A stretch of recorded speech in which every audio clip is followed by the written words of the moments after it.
এবার নেট দুনিয়ায় ভাইরাল রাধিকা মার্চেন্টের অন্তঃসত্ত্বা হওয়ার গুঞ্জন। এই আম্বানি পুত্রবধূ নাকি 5 মাসের অন্তঃসত্ত্বা। শুধু তাই নয়, শোনা যাচ্ছে তিনি নাকি যমজ সন্তানের জন্ম দিতে চলেছেন। গত বছর জুলাইয়ে রাজকীয়ভাবে বিয়ে হয় অনন্ত আম্বানির স্ত্রী রাধিকা মার্চেন্টের। তাদের এই বিয়ে ভারত ছাড়িয়ে আন্তর্জাতিক প্রাঙ্গণেও ছিল চর্চার বিষয়।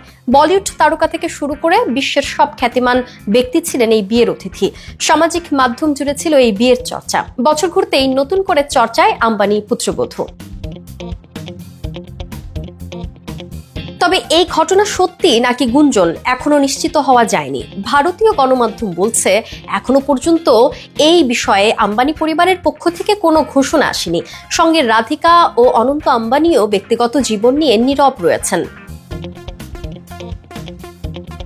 নেটিজেনদের কেউ বলছেন বিয়ের 1 বছরের মধ্যেই এই খবর যদি সত্যি হয় তাহলে তো পাক্কা ধামাকা। আবার অনেকে বলছেন হয়তো নতুন বছরের আগে আম্বানি বাড়ির নতুন অতিথিদের আনুষ্ঠানিক ঘোষণা আসবে। তবে নেট দুনিয়ায় এ ধরনের গুঞ্জন নতুন কিছু নয়। এখন দেখার বিষয় আম্বানি পরিবার এই গুঞ্জন নিয়ে মুখ খোলেন কিনা।